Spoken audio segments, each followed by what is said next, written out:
이제 다 같이 일어나셔서 예배를 드리겠습니다. 우리 함께 사도신경으로 신앙을 고백합니다. 나는 전능하신 아버지 하나님 천지의 창조주를 믿습니다. 나는 그의 유일하신 아들 우리 주 예수 그리스도를 믿습니다.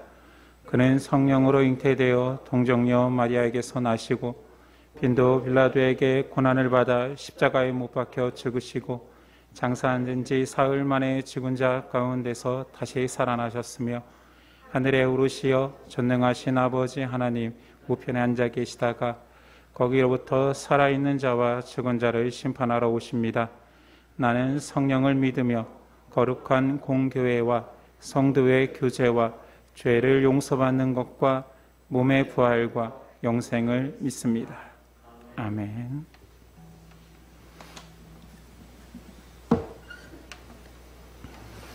함께 고백하겠습니다.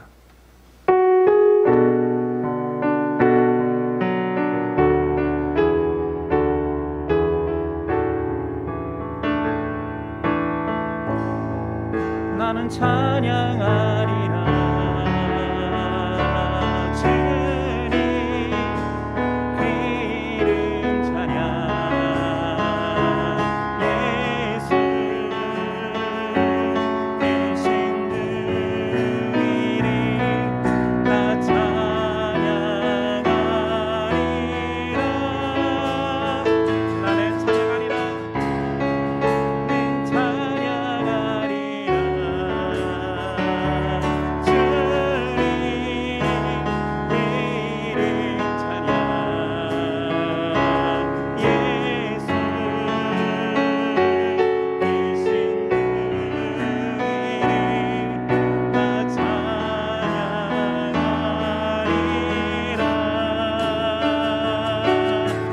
나는 찬양하리라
나의 영혼이 나의 영혼이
사랑합니다. 감사합니다. 주님의 인도하심이 있기에 우리가 이 자리에 있을 수 있습니다. 사람의 계획하는 바는 하나님의 뜻과 다르오니 우리의 발걸음을 친히 인도하여 주시리라 믿습니다. 우리가 준비한 여름 수련회가 제 날짜에 이루어지지는 않았습니다. 그러나 하나님의 계획하심과 사랑과 은혜는 변치 않음을 믿습니다. 그 은혜를 계속 사모하며 하나님만 바라볼 수 있는 믿음 허락하옵소서. 예배의 자리로 오고자 하나 오지 못하는 아픈 자들이 있습니다. 하나님 치유하여 주시고 만드신 분이 하나님이시오니 고치시는 분도 하나님이십니다. 아픈 환부에 하나님 친히 만져 주시옵소서. 부족한 우리가 예배에 감사하여서 예물 가지고 왔사오니 이 예물 사용되는 곳에 하나님 나라가 확장되게 하여 주시고 예심이 믿음 안에서 단단히 서게 하옵소서. 주님, 우리가 말씀을 사모합니다. 오늘도 주의 말씀을 주시옵고 이 말씀을 땅에 떨어뜨리지 아니하고 우리 심령에 심겨질 수 있도록 역사하옵소서. 기대하며 예수 그리스도의 이름으로 기도드립니다. 아멘. 우리 일어나셔서 십계명 낭독이 있겠습니다. 하나님이 이 모든 말씀으로 말씀하여 이르시되 나는 너를 애굽 땅 종 되었던 집에서 인도하여 낸 내 하나님 여호와니라. 제1은 너는 나 외에는 다른 신들을 내게 두지 말라. 제2는 너를 위하여 새긴 우상을 만들지 말고 또 위로 하늘에 있는 것이나 아래로 땅에 있는 것이나 땅 아래 물속에 있는 것에 어떤 형상도 만들지 말며 절하지 말며 그것들을 섬기지 말라. 제3은 너는 내 하나님 여호와의 이름을 망령되게 부르지 말라.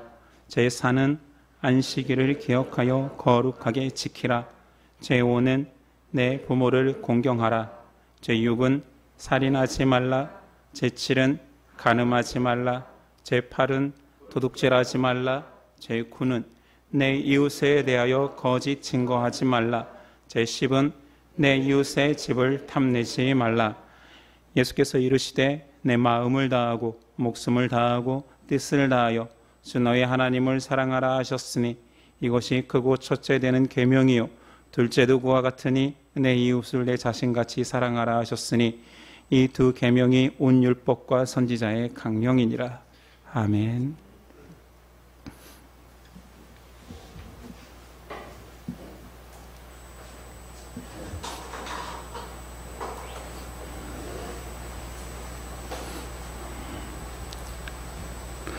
오늘 우리에게 주시는 하나님의 말씀은 사사기 14장 전체입니다.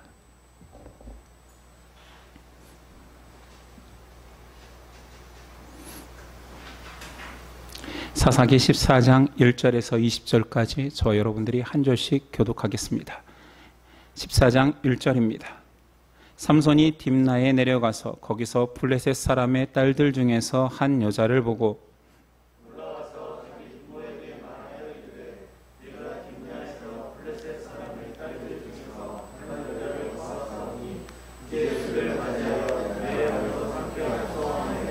그의 부모가 그에게 이르되 내 형제들의 딸들 중에나 내 백성 중에 어찌 여자가 없어서 내가 할례 받지 아니한 블레셋 사람에게 가서 아내를 맞으려 하느냐 하니 삼손이 그의 아버지에게 이르되 내가 그 여자를 좋아하오니 나를 위하여 그 여자를 데려오소서 하니라.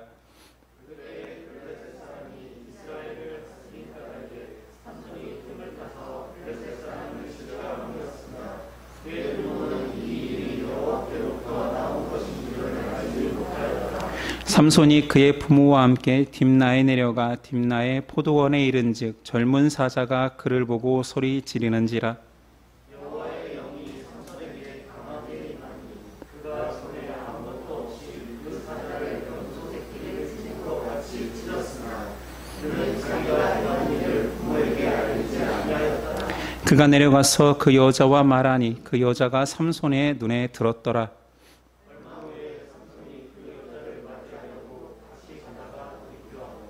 사자의 죽음을 본즉 사자의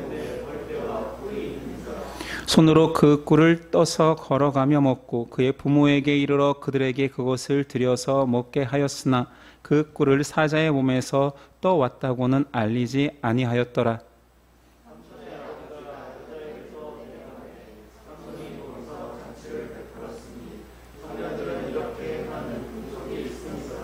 무리가 삼손을 보고 30명을 데려와서 친구를 삼아 그와 함께 하게 한지라.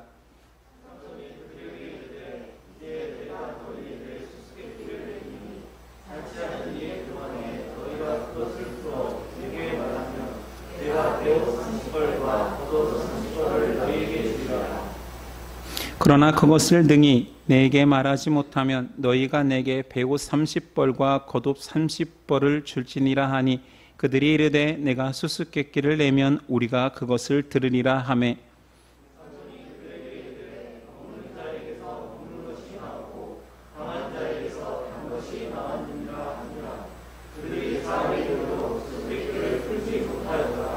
일곱째 날에 이르러 그들이 삼손의 아내에게 이르되 너는 내 남편을 깨어 그 수수께끼를 우리에게 알려달라 하라.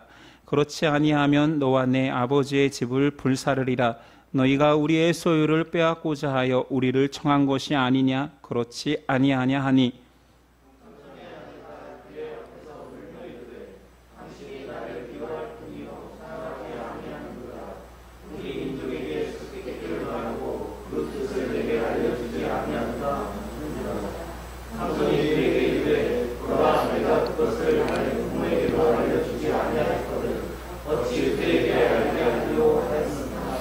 칠 일 동안 그들이 잔치할 때 그 아내가 그 앞에서 울며 그에게 강요함으로 일곱째 날에는 그가 그의 아내에게 수수께끼를 알려주매 그의 아내가 그것을 자기 백성들에게 알려주었더라.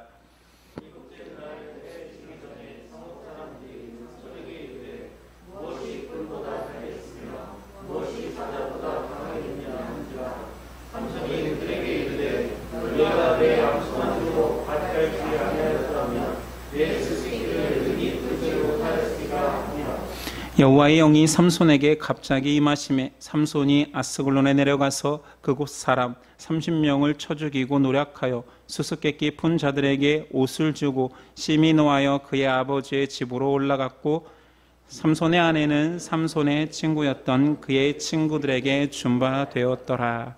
아멘. 오늘 말씀의 제목은 삼손의 수수께끼.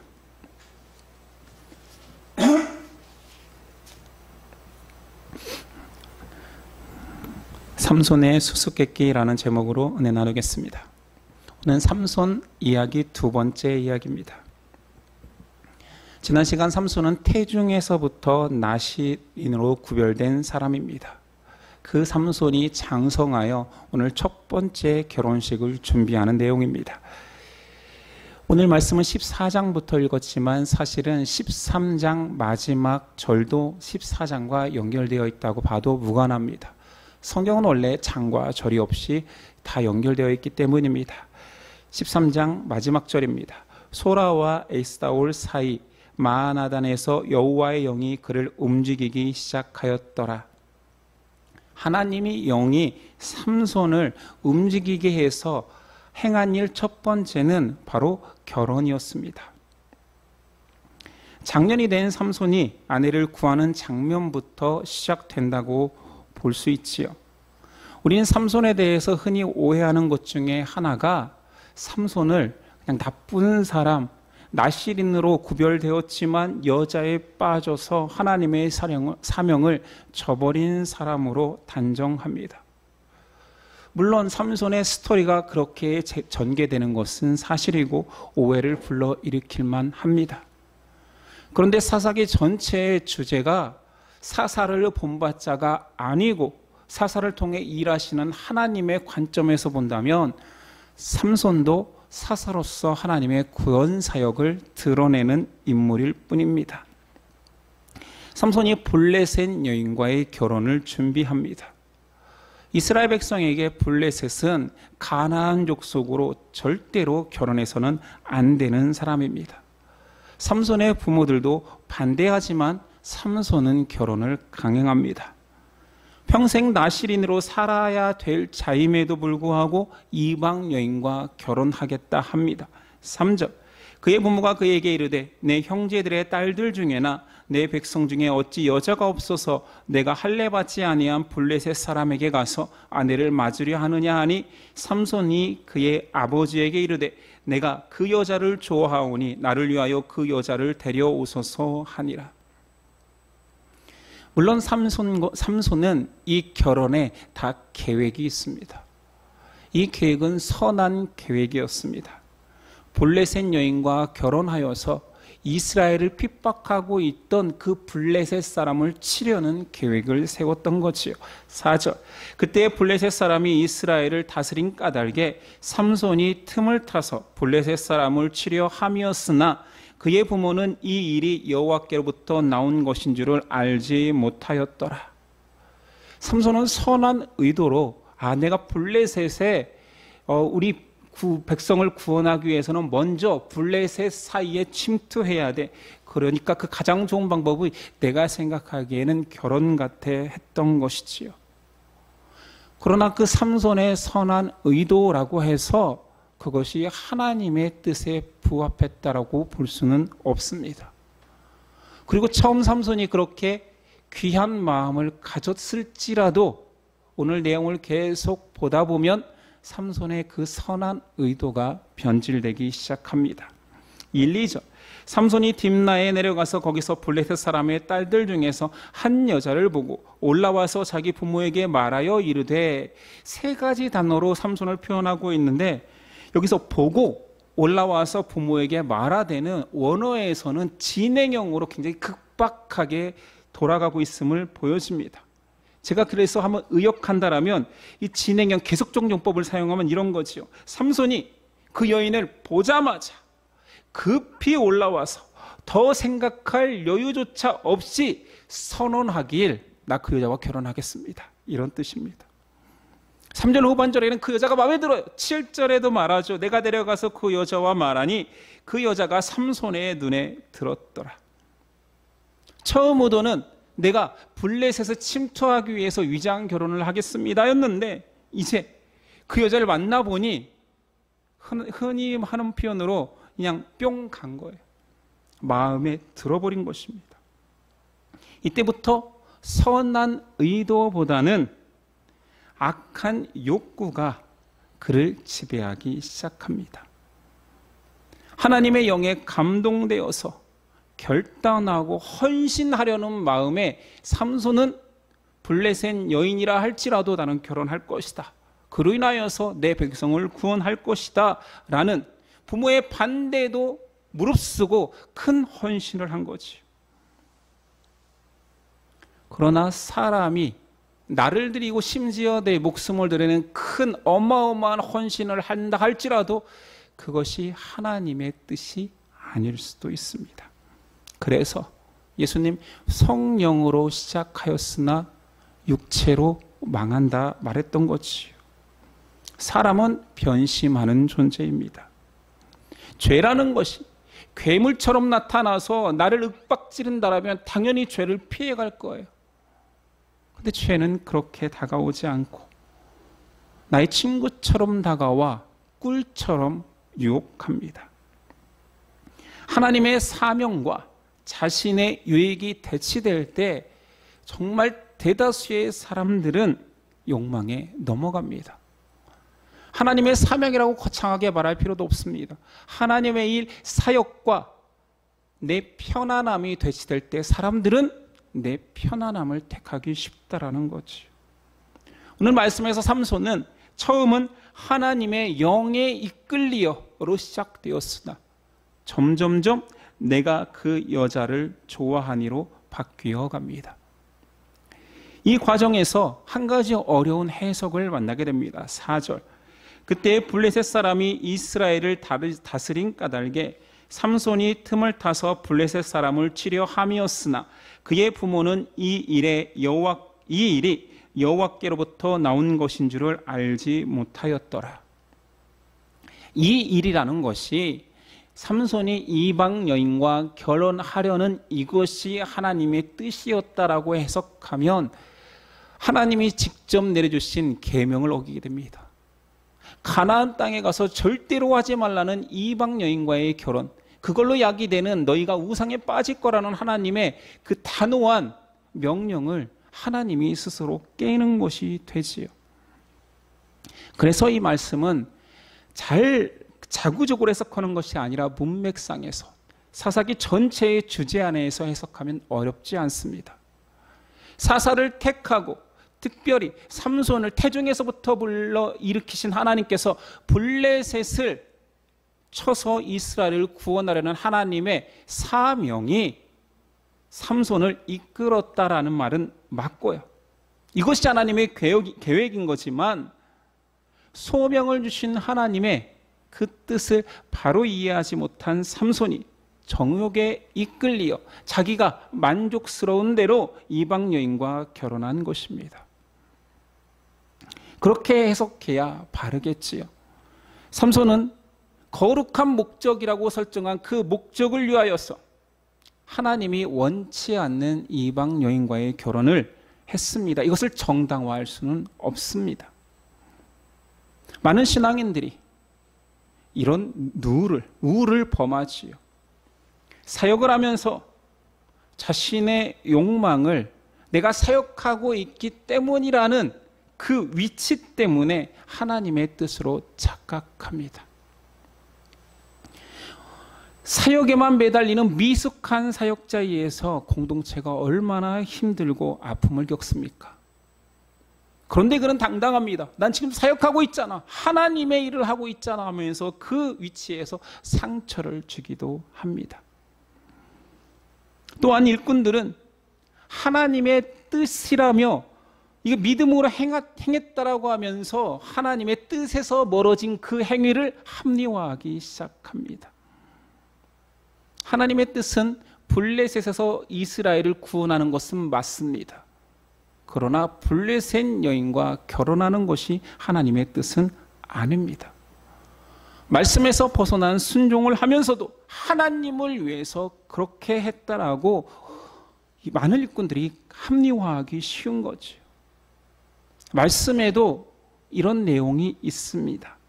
자기 유익을 위해서 말씀을 임의로 자기 편한 대로 해석하는 신약의 고르반이 대표적이지요. 고르반, 하나님께 구분하여서 드린 것이다 라고 헌물이나 돈을 빼놓는 것입니다. 이건 하나님 거야. 손댈 수 없어.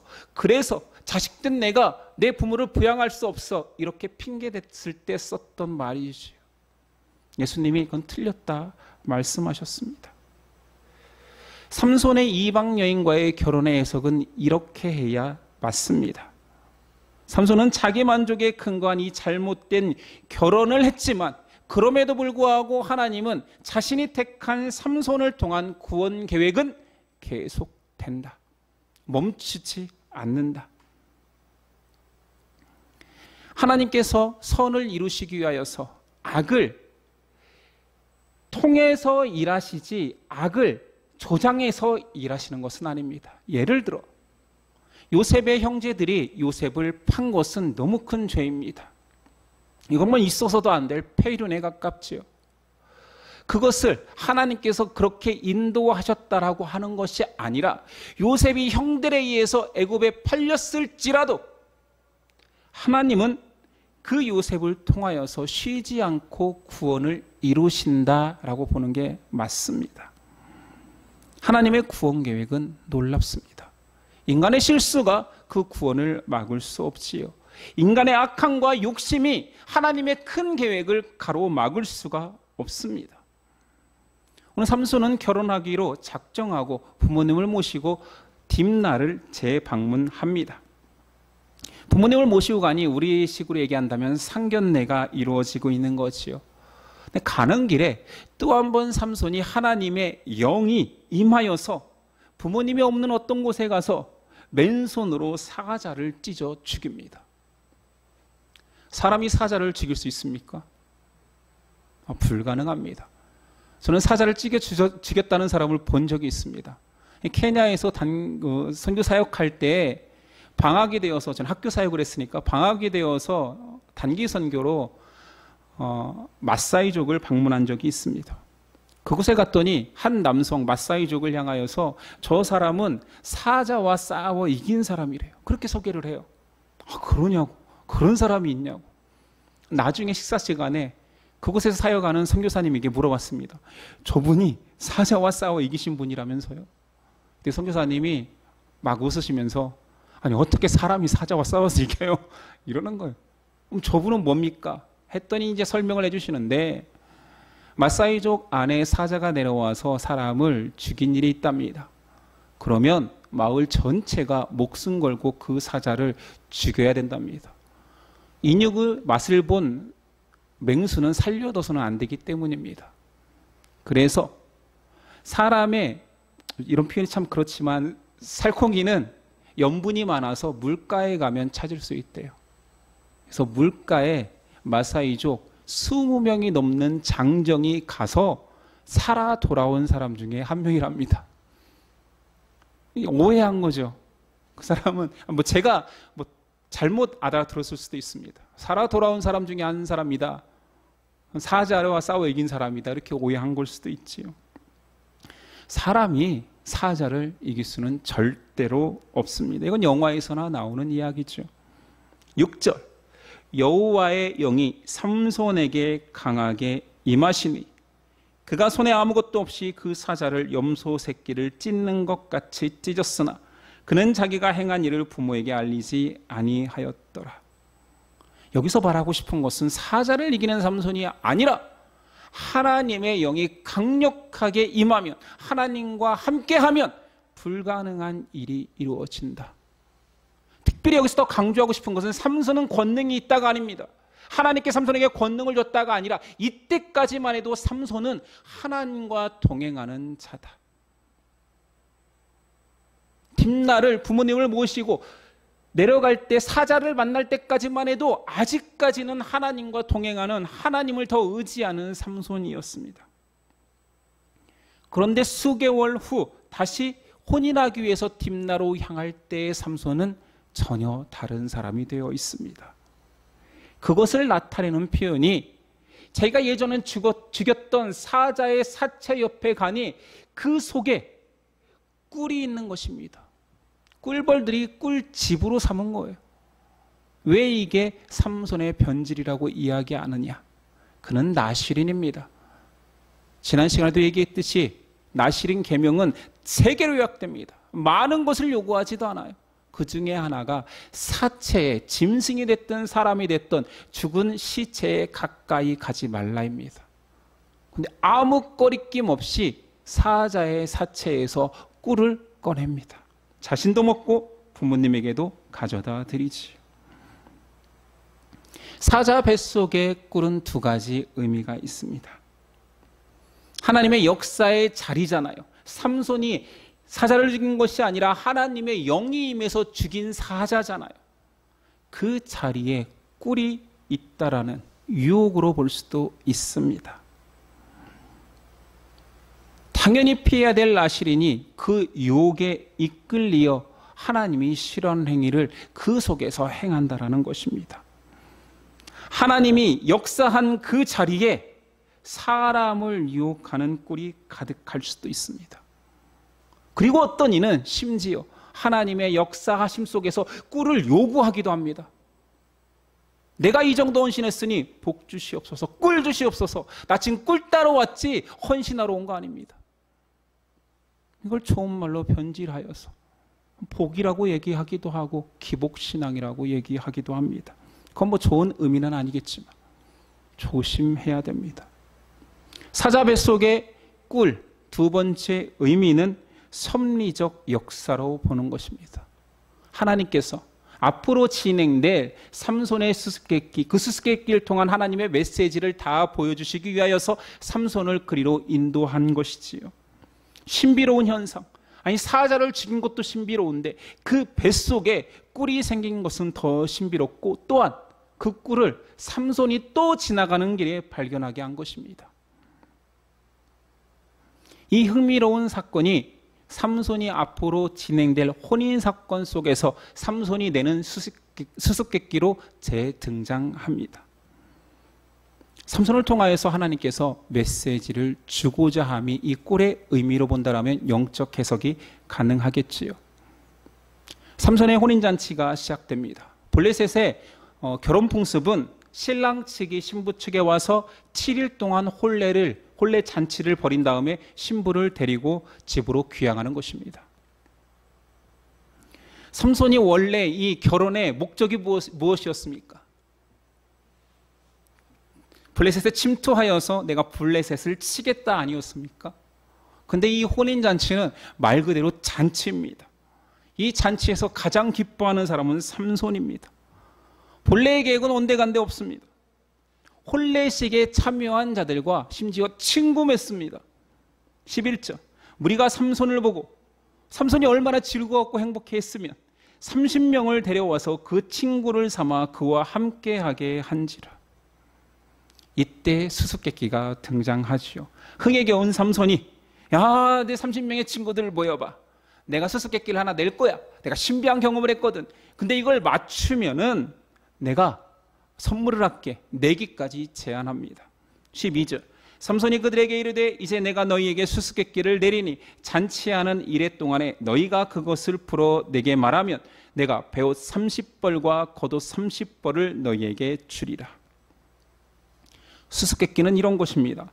먹은 자에게서 먹은 것이 나오고 강은 자에게서 단 것이 나왔느니라. 와리지지? 우린 너무 잘 알잖아요. 삼손만 아는 거예요. 강한 자에게서 단 것이 나왔다. 이걸 어떻게 맞춥니까? 7일간 말미를 줍니다. 이 혼례식이 끝날 때까지 맞춰야지 선물을 줄 거야. 30명의 사람들이 며칠이 지나도 맞히지 못하니 삼손 아내를 찾아가서 강압합니다. 협박합니다. 내가 불태울 거야. 니네 본가를 불태울 거야. 니네 부모를 상하게 할 거야. 답을 알아내.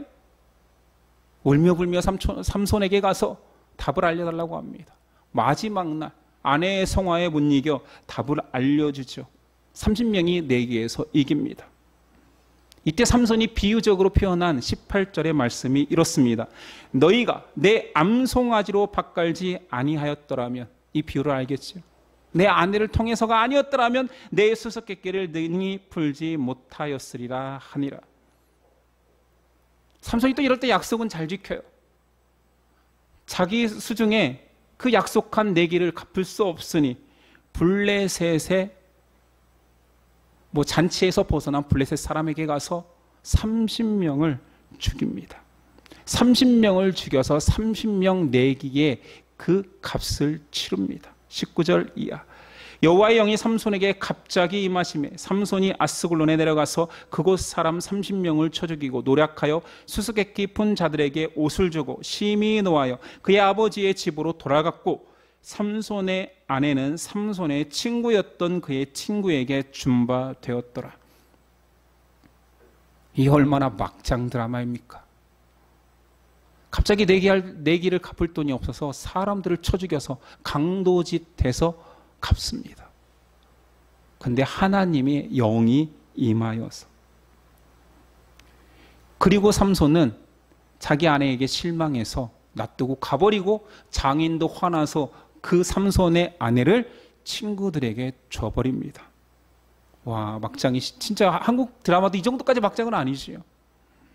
이 성경에 등장합니다. 무엇을 말하고 싶을까요? 사사조차 평생 나실인으로 서원한 이스라엘의 대표격인 삼손조차 정욕대로 행하다 첫 번째 결혼이 망합니다.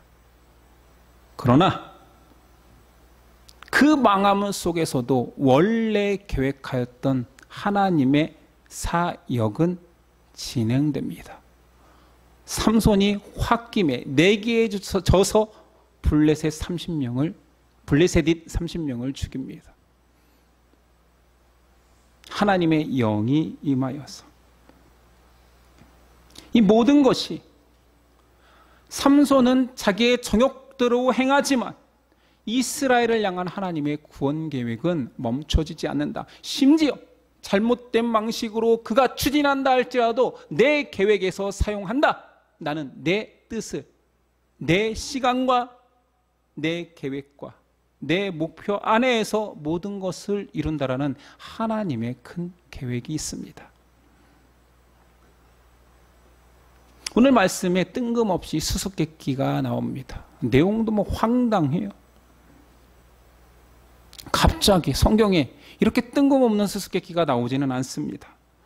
만약에 이것이 그렇게 의미가 없다라면 혼례식에서 삼손이 막 들떠서 막 던진 한 번의 해프닝이었다면 성경에 이렇게 상세하게 기록할 이유, 또한 그 수수께끼의 유래까지 다 기록하겠습니까?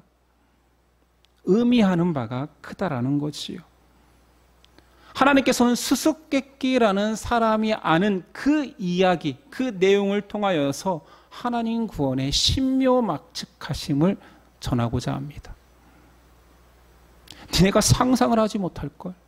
내 구원 계획은 사람이 고민하고 풀어낼 수 있는 문제가 아니야를 말하는 것입니다. 성경 삼손 이야기에서 처음부터 등장하는 그의 아비 마노아는 한결같이 무지한 자로 등장합니다. 삼손의 수태고지를 위해서 하나님의 사자가 왔을 때도 당신이 누굽니까? 모릅니다. 확신시켜 주십시오. 기도합니다. 삼손이 블레셋 여인과 결혼하겠다라고 했을 때 성경은 꼭 집어서 그의 부모는 삼손의 계획, 하나님의 인도하심을 알지 못하였더라. 삼손과 함께 동행하는데 같이 결혼식에 가고 있는데도 삼손이 사자를 죽인 일도 그 부모는 몰랐더라. 꿀을 가져온 일도 그 부모는 몰랐더라. 계속 성경은 모르고 있다라는 것을 강조합니다. 이스라엘로 대변되는 마노아는 하나님의 구원 계획을 모릅니다. 이해되지 않습니다. 그냥 신비입니다. 감추어진 거예요. 절대로 그 수수께끼를 풀 수 없습니다.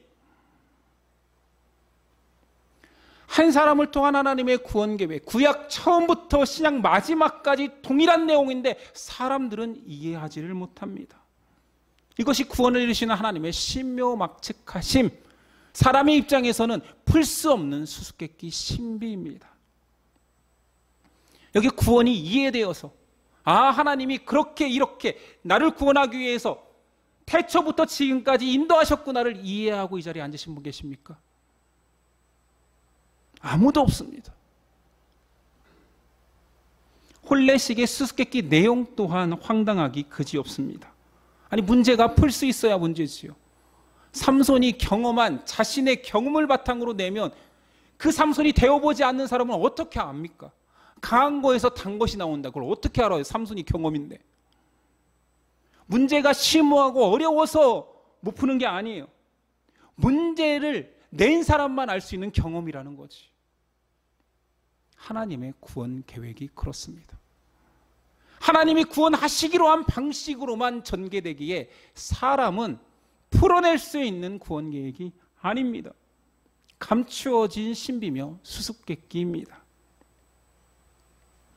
똑똑하다고 풀어지거나 경험이 많다고 풀어지거나 신앙적으로 말해서 수련하고 연구해서 말씀을 많이 봐서 풀어지는 문제가 아니라는 것이지요. 하나님이 만드신 문제이기 때문에 출제자인 하나님이 답을 가르쳐 주어야지만이 답을 알 수 있습니다. 이 고백을 에베소서 3장 9절 11절에 이렇게 고백합니다. 영원부터 만물을 창조하신 하나님 속에 감추어졌던 비밀의 경륜이 어떠한 것을 드러내게 하려 하심이라 곧 영원부터 우리 주 그리스도 예수 안에서 예정하신 뜻대로 하신 것이라. 영원 전부터, 이 세상이 존재하기 전부터 그리스도를 예정하셨대요. 이걸 어떻게 이해합니까? 수수께끼의 정답으로 삼손이 내기로 내놓은 것은 예복입니다. 아니 누가 수수께끼로 예복을 얘기합니까? 돈을 얘기해야지. 야, 니네 한번 맞춰봐. 30명 일로 와봐. 너희가 만약에 내 문제를 맞히면 내가 반포 배옷과 겉옷을 약속할게. 예복이지요. 아니 이 사람들 예복이 없어서 예식장에 이 혼례식에 참여 못한 자들도 아니고 옷 다 잘 차려입고 온 자들에게 예복을 주겠다 약속합니다. 무엇이 떠오릅니까?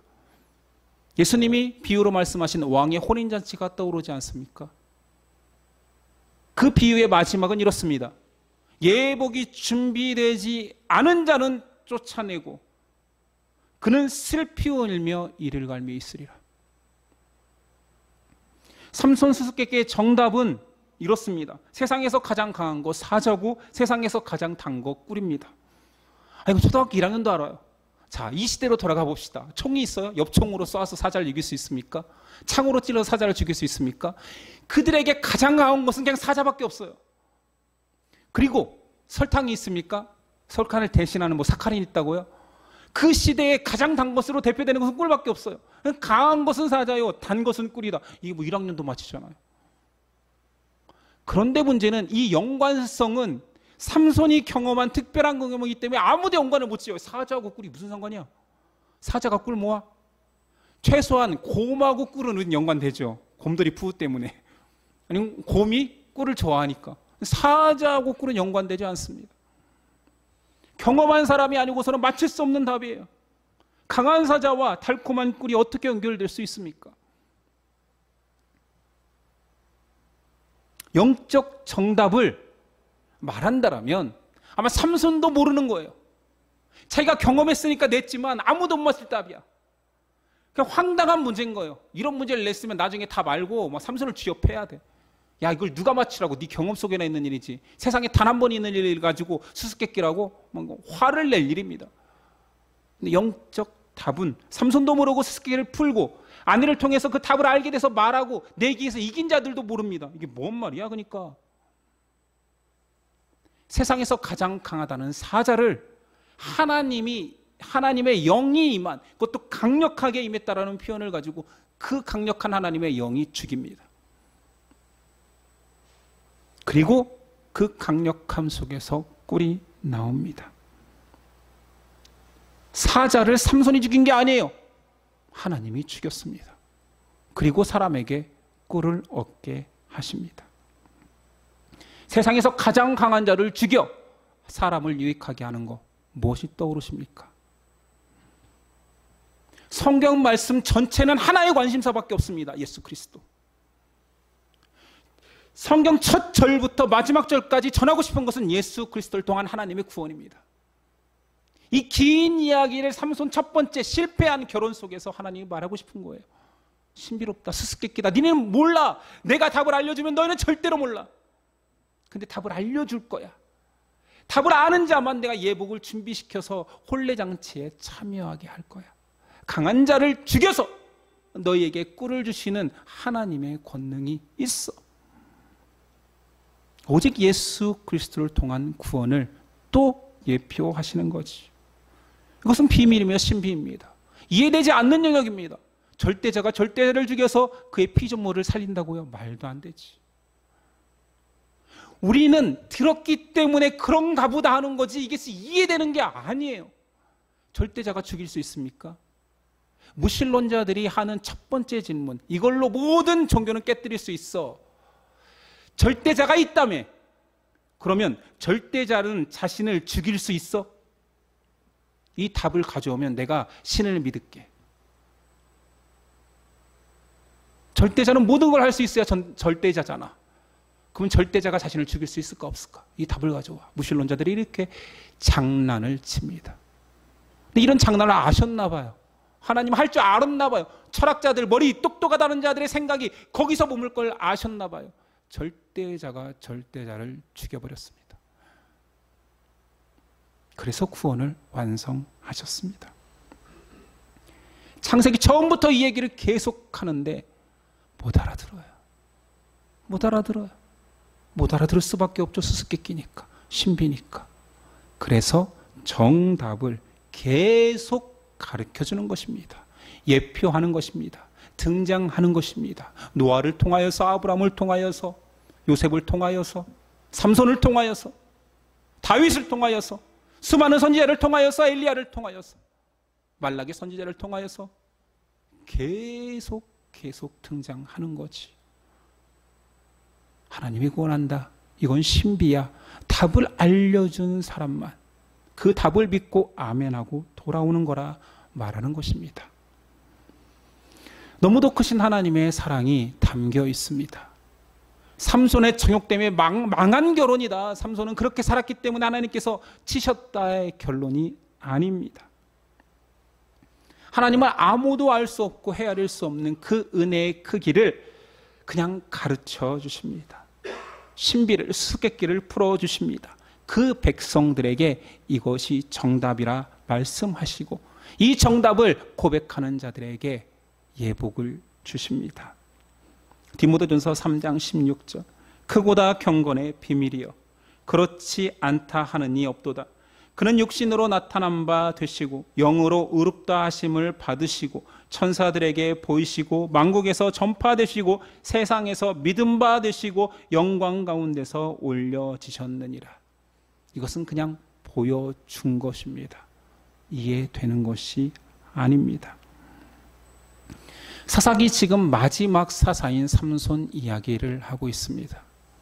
사사기 외에도 우리가 알고 있는 사무엘이라는 마지막 사사로 칭하는 자가 등장합니다.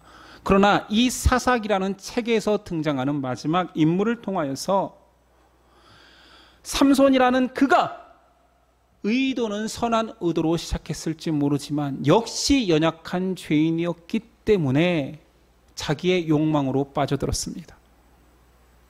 그렇다 하더라도 너무나 중차대한 하나님의 구원 사역이기에 결코 사람이 막을 수 없습니다. 하나님의 구원 계획이 멈춰지지 않습니다. 사람의 약함이 하나님의 구원 계획을 막거나 또는 사람의 강함이 하나님의 약함보다 더 클 수 없기 때문에 멈춰지지 않는 것입니다. 우리가 누구입니까? 세상에 우리가 그렇게 잘난 자들은 아니잖아요. 그러나 우리는 형용할 수 없는 말로 잘난 자입니다. 왜냐하면 하늘의 신비를 알기 때문이지요. 에베소서 1장 9절 그 뜻의 비밀을 우리에게 알리신 것이요 그의 기뻐하심을 따라 그리스도 안에서 때가 찬 경륜을 위하여 예정하신 것이니. 저 여러분들이 이 비밀을 들은 자입니다. 이해되어서 아니면 잘 따라와서 수행에 정진해서 나를 갈고 닦아서 들은 것이 아니라 택함 받아 하나님이 오셔서 그냥 알려주셨습니다. 그러니 은혜지요. 여러분 무엇을 가졌습니까? 우리는 복음을 가진 자입니다. 삼손의 첫 번째 결혼만 실패하는 것이 아니라 두 번째, 세 번째도 처절하게 실패합니다. 그러나 그의 사명이 실패할지라도 하나님의 구원 계획은 한 번도 멈춰지지 않습니다. 사람 사사는 실패하지만 그것을 통하여서 한 사람을 통해 전 인류를 구원하고자 하는 마지막 사사의 성공을 더욱 기다리게 합니다. 하나님은 사람 때문에 실패하는 분이 아닙니다. 우리가 가로막는다고 하나님의 구원 계획이 멈춰지지도 않습니다. 우린 삼손을 통하여서 삼손의 잘못을 하지 말자 또는 마지막에 죽음을 각오하고 한번 하나님의 뜻을 이룬 삼손을 본받자 이런 식의 성경 해석하지 맙시다. 하나님이 보여야 됩니다. 마지막 사사로 오신 예수 그리스도의 놀라움이 보여야 됩니다. 수수께끼같이 이해할 수 없는 그 놀라운 비밀을 우리에게 허락하시고 알려주신 하나님을 바라봐야 됩니다. 우리의 구원은 이루어질 것입니다. 우리의 열심과 우리의 귀함이 그 구원을 이루는 것이 아닌 하나님의 사랑이, 은혜가 우리를 끝까지 놓지 않고 달려갈 것이기 때문입니다. 기도하겠습니다. 주님 감사합니다. 구원이 우리에게 기인하지 않기에 얼마나 감사합니까? 구원이 그리스도의 보혈에서 시작되기에 그 놀라운 신비를 우리가 이해해서가 아니라 하나님께서 가르쳐 주셨기에 알게 되어서 감사합니다. 너무 쉬운 정답이라 그 정답을 가지고 하나님께 나아오는 자들이 적습니다. 그것이 진실로 이루어지는 하나님의 신비이며 우주보다 더 큰 은혜임에도 그것을 고백하는 자들이 적습니다. 하나님, 우리는 그 고백을 드리겠습니다. 여전히 못나고 여전히 연약한 우리지만 하나님이 듣고자 하는 그 고백을 우리의 입술로 드리겠습니다. 감사합니다. 우리와 함께 하옵소서. 예수 그리스도의 이름으로 기도드립니다. 아멘. 일어나서 결단 찬송 드립니다.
이제는 우리 주 예수 그리스도의 그 놀라운 은혜와 아버지의 사랑과 성령의 교통하심이 지금부터 영원까지 함께 하시기를 간절히 축원하옵나이다. 아멘.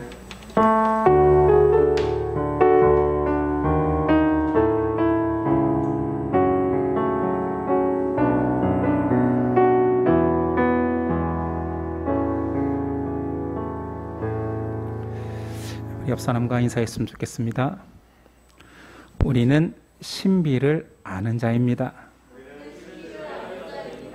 네. 여름 수련회가 안타깝게도 코로나로 인하여서 연기되었고 다음 계획은 운영위에서 다시 상의하고 태평교회와 상의해서 결정하도록 하겠습니다. 오늘은 코로나로 인해서 식사는 가급적이면 김밥으로 준비했으니 충분히 자녀들과 다 챙겨서 가시면 좋겠고, 교회에서 드시는 분들도 좀 가족별로 이렇게 앉아서 위에까지 좀 분산해서 드셨으면 좋겠습니다. 죄송하게도 제가 걸려가지고 별로 할 말이 없습니다. 설교 중에 이렇게 전달하기 위해서 마스크를 벗고 설교했습니다. 양해 바랍니다. 오늘 그리고 앞으로도 계속 코로나 조심하셨으면 좋겠습니다. 예배를 마치겠습니다. 한 주간 승리하십시오.